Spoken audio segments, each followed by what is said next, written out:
thank you all for being here. Thank you for making the decision to come here this morning. I know it's Friday and it's a little bit overwhelming, this festival, right? I mean, there's so much going on. I hope the party yesterday was fun. So thank you for making the decision to come here. I would like to start with a question. Who feels sometimes that there are so many decisions to make that, yeah, it just sometimes you just don't know what you're gonna do. It's like had all these options. I've been there. Well, you arrived at the right talk for that. I'm gonna try to say a little bit about my personal story and also give you a practical tool to work with if you have to make a decision. Because we make so many decisions, right? I mean, it's not just that we need to make our business decisions. It's not only that we need to think about work situations and make decisions where to work and where to stay and how do I go there? What destination am I going to? And with who am I going to travel? Am I going to go to that destination and meet those friends? Or am I going to this event? I mean, there's so many decisions, right? Do you agree? Right. Well, sometimes it just feels overwhelming and you can get in your head with all these decisions that you need to make, and it can create a lot of anxiety in that sense. Your mind might be going on overdrive, you're overanalyzing everything. There are so many options to make, and anxiety can kind of flow into stress. And then there's the inner critic. And the inner critic has something to say about everything as well. I call the inner critic the shitty committee. Maybe you can relate. And this shitty committee, as you can see in this picture, it's basically the sum of our conditioning, as we call it. It's everything that we learned from a very early age as a baby. I mean, we came into this world as a baby, open to all these new experiences, and we learned very, very fast that if we smile, we get attention. So we are conditioned in that sense because we adapt to our environment, and we sacrifice a little bit of our nature to belong to the group, and that's our nurture. So that's the sum of our conditioning. And if you feel like your inability to make any decisions anymore, you feel like stuck, there's so many options, and it can create like a decision fatigue moment. You just have too many options in that sense. And the longer you do that, the more you are going into a state of survival in that sense. So consider this. How much time, money, and energy does it cost you to make a decision? And if you look at the hidden cost of this inability to make decisions, it's a loss of productivity. You are sitting at your desk at the co-working space and you know you have a whole lot of things to do in your to-do list, but you're just not productive because you're in your mind thinking about all the other things that you also need to arrange. Where do I go to sleep tonight? Where do I going to work? Am I going to take this flight or which route do I take, etc. So there are so many things that are kind of like a hidden cost of this decision fatigue. And we had a talk with Nora. She talked a little bit about travel burnout. And yeah, I mean, it's a real thing, right? It's not always rainbows and sunshine in this lifestyle. So wouldn't it be nice to experiment a little bit with that skill of decision making? And yeah, see it as something that you can practice with and experiment with and have fun with, essentially. And who am I to talk about decisions, right? And to do that, I want to take you a little bit on my journey and what happened in my digital nomad story, if you will. So I met my first digital nomad in 2010. I was on a world trip. I was living in a car in Australia. I was following my gut. The only decisions that I had to make was, do I go left or do I go right? And I loved it. I did it for a year, and it was honestly the best year of my life. Of course, the money ran out, and I was on a year ticket, so I had to go back home. And within 3 days, I was back in the corporate world. I was working in marketing, and I went from not working to working in overdrive. I was definitely a workaholic. And I had so much stress in my corporate career. And that little peg didn't really fit in that corporate world anymore, but still, my inner critic was so strong that I really had all these beliefs that I had my fun and I, needed to work now. I needed to prove myself. I needed to show that I had some ambition, right? So I went in the corporate world and I went back to the corporate world. But years went by, managers went by, reorganizations went by. I had 16 reorganizations and I was always the one who was allowed to stay. And I can tell you that's a very sucky feeling if you see all your employees, all your friends leaving, and you're the one who's forced to stay in this position that is so good and you're kind of in a golden cage, but I was so unhappy at the stage. So I went on a mission to combat stress because I just didn't want to have stress anymore. And of course, I read the 4-hour work week, right? So I decided I'm going to become a digital nomad. I'm going to work location independent. And that's what I did. So I made a plan, I was very strategic about it, again, very much in my head. And I bought a house, lived in it for 8 days as an asset, went on my one-way ticket to Asia and had the time of my life. I thought I cracked the code. I was high on life, I did it. I was location independent. However, what I could never have foreseen what would happen to me when all that stress of all those years fell away, well, yeah, it's not rainbows and sunshine, right? So I was preparing for this trip called Nomad Cruise. You might be familiar with it. And I did my goodbye. I had my goodbye tour, if you will. I was going to go for 5 months to South America. So my physical therapist, I already had some back issues because I had an accident when I was 13, a bike accident. So I'm well familiar with pain and back issues, but I always mustered through because, hey, willpower, right? And I had, my physical therapist said, okay, you need some soles. You need to balance out your legs. So I got those and I tested them out for 1 day, or an hour actually, and I went to sleep. And the next day, I could not move anymore. And I thought, what the hell is this?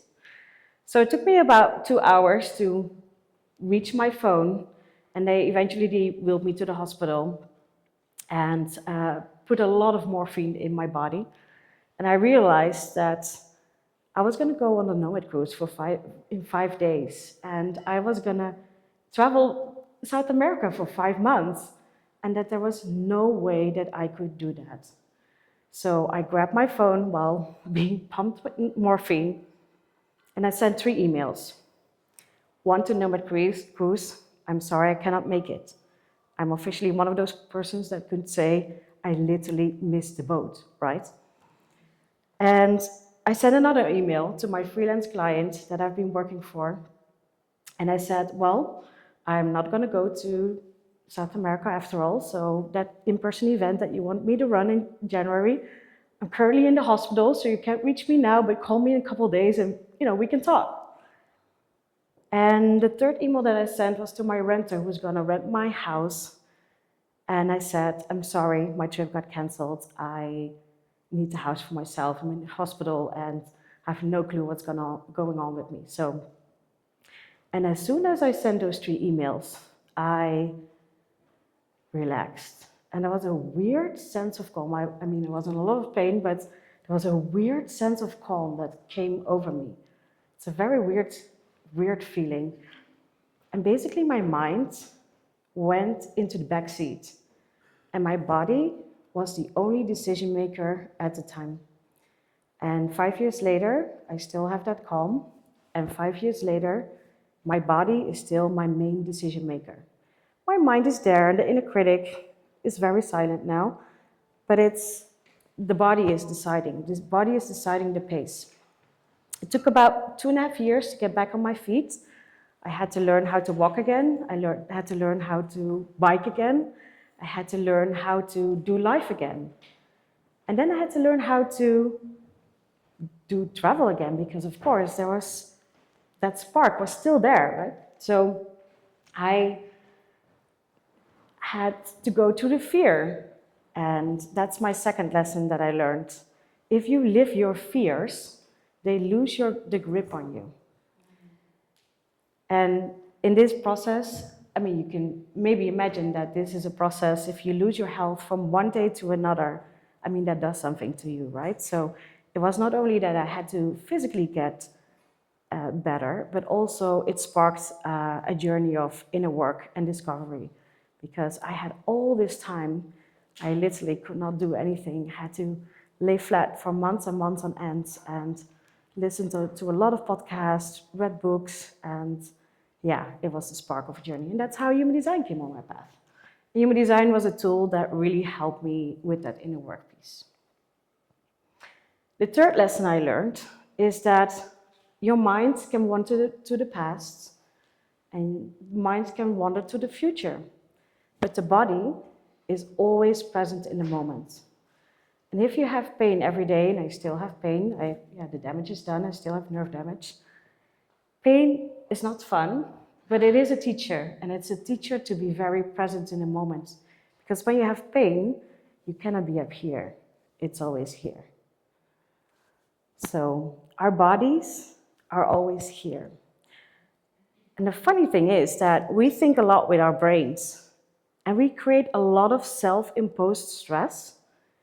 So all the things that you're thinking, the body actually has to endure, because the body doesn't know what is real and what is not real. So whenever you see an email and that gives you a stress response, your body is dealing with that stress response. So yeah, luckily, you don't have to believe all the things that are happening here.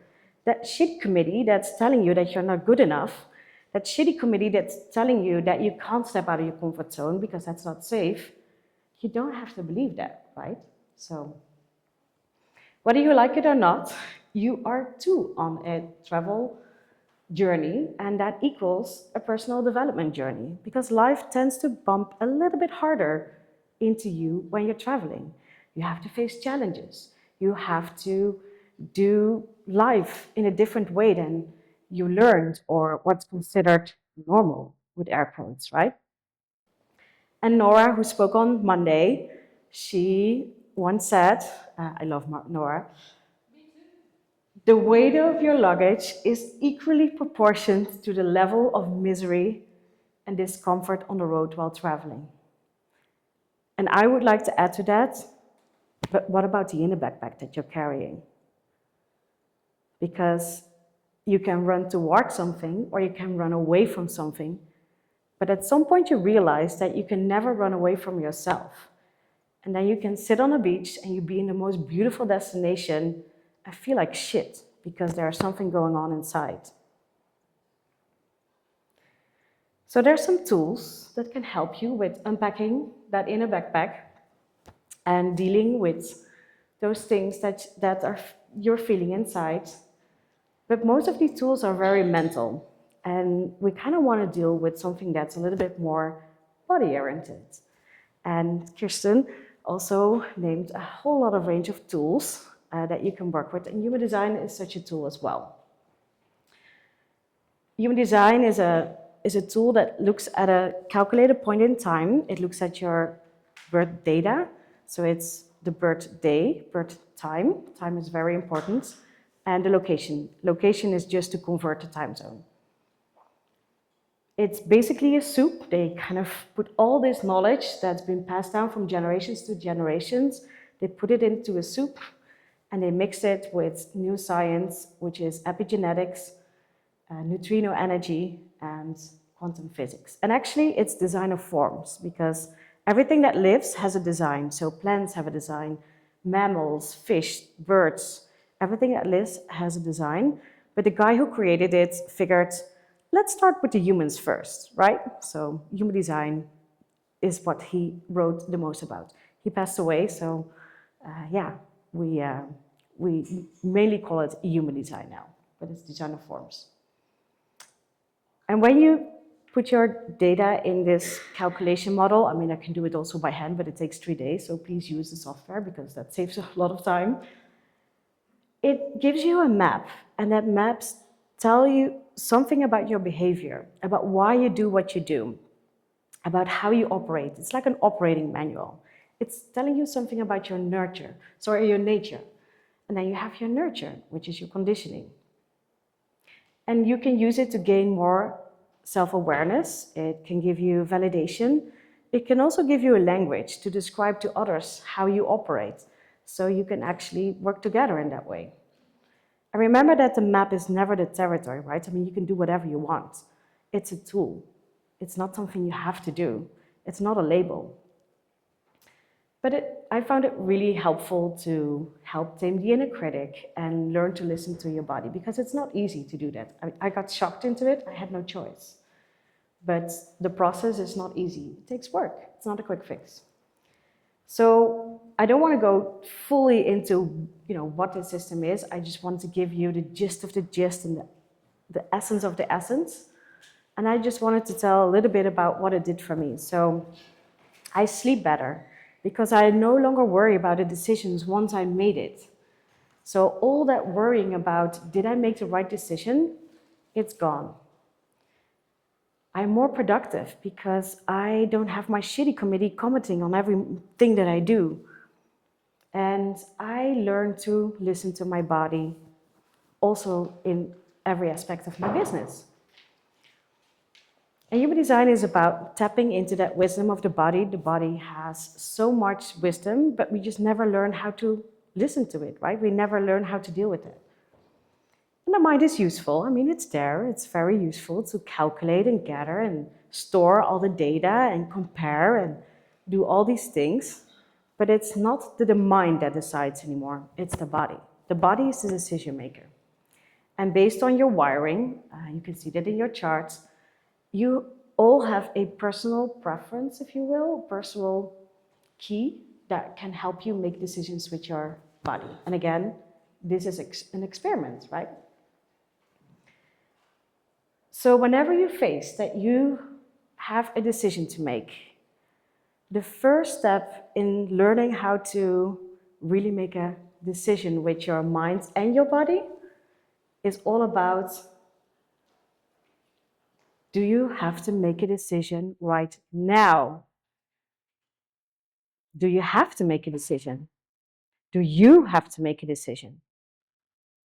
Why? Is there FOMO? I mean, there are so many things going on at this festival. I mean, what are you fearing? Can you split yourself in 5 versions of yourself? Can you have the ability to clone yourself and do everything? No, at least. Well, I've never found that tool. So embrace the fact that you only have one body and you can only be present in a moment, in one moment, and then leave the rest. For who are you making a decision? Are there friends telling you, oh, come on, let's go to bar, one more drink? And your body is so tired that you just can't really think and you can't really make a decision. So you peer pressured into that decision to stay. Why? Do you want to have a hangover in the morning? Or can you listen to your body and say, it was really fun, thank you, but I'm gonna listen to my body and, do I think what I need? And then there's people pleasing. Who here recognize people pleasing? Oh yeah, that's a journey in itself. How many decisions have you made to please other people? Or to make a decision because you thought that they thought that you should make this decision? Whenever you hear the word should in your thinking, stop, because it's probably not your decision. It's not probably something that you want. Step 2, do you have a calm nervous system?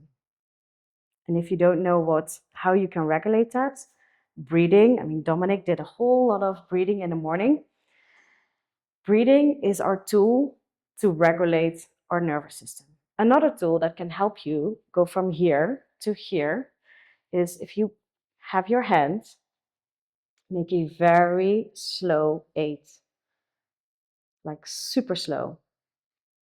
What that does is it activates your senses. So the brain power that is needed to go from your brain power, thinking, because that takes the most energy of everything in our body, it's kind of like the switch, because now the energy is needed to feel what's happening here because the senses are activated. So whenever you feel that you are up here, this is a very good tool to kind of drop into your body.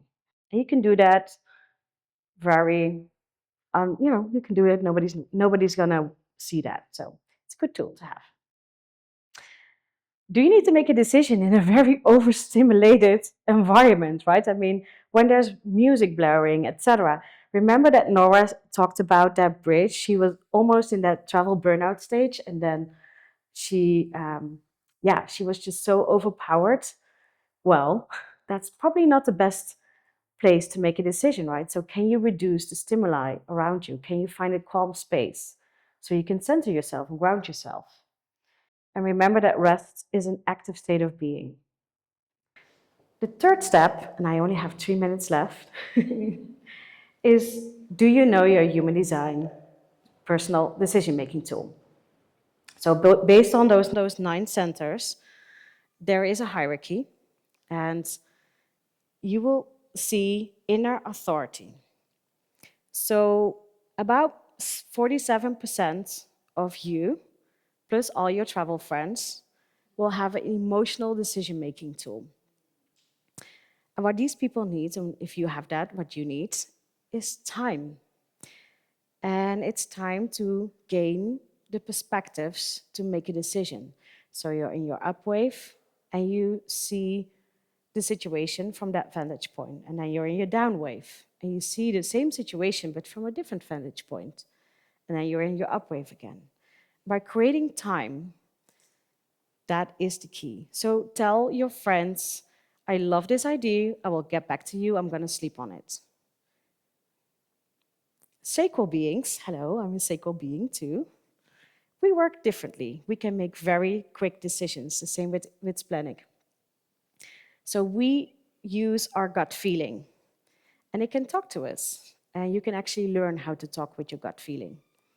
And we talk to it by yes-no question. It's like a diaphragm. It opens and it closes. So whenever we get an open-ended question, it's like, error, and we go up here.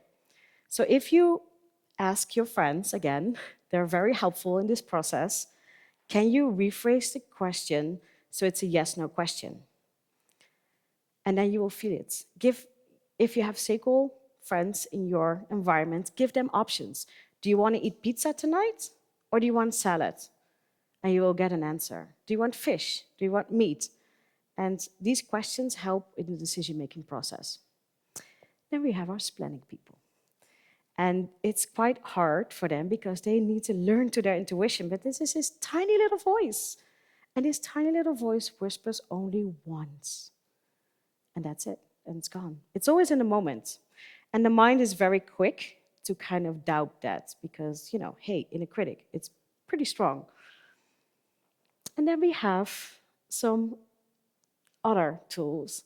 And if you have that, please come to me because then I can tell you more about this. I had a beautiful conversation with a self-projected projector. If you're an ego manifester and ego projector, it's all about the heart.